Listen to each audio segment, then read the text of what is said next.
সামুদ্রিক মাছের খরা। জানেন এখন কি কি মাছ উঠছে দীঘায়?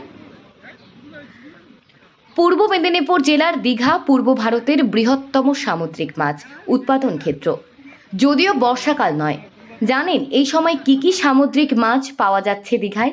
সামুদ্রিক মাছ উৎপাদনের ক্ষেত্রে দীঘা অন্যতম গুরুত্বপূর্ণ জায়গা।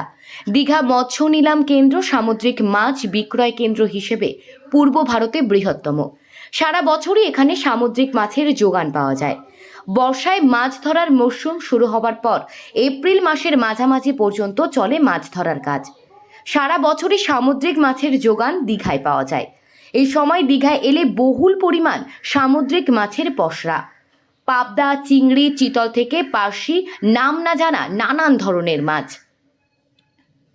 পূর্ব মেদিনীপুর জেলার অন্যতম সমুদ্র সৈকত পর্যটন কেন্দ্র দীঘা।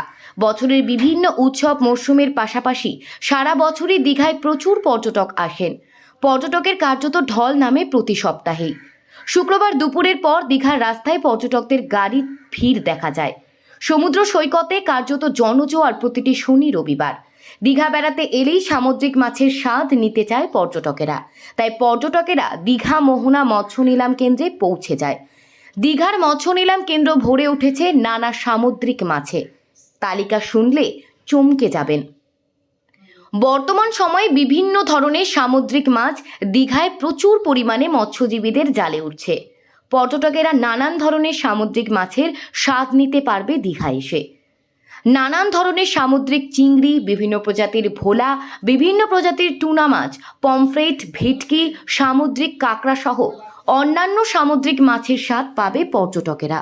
প্রতি সপ্তাহে সমুদ্রে মাছ শিকার করতে থাকা মৎস্যজীবীদের ট্রলার এসে ঠেকছে খাড়িতে।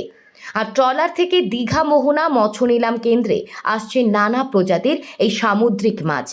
দীঘা মোহনায় পাবদা, চিংড়ি, চিতল, পার্শে থেকে লবস্টার, ম্যাকরিল, রিবন ও সার্ডিন, জানা আর না জানা 100-র বেশি মাছ সার দিয়ে সাজানো, একেবারে সাধারণ মানুষের জন্য।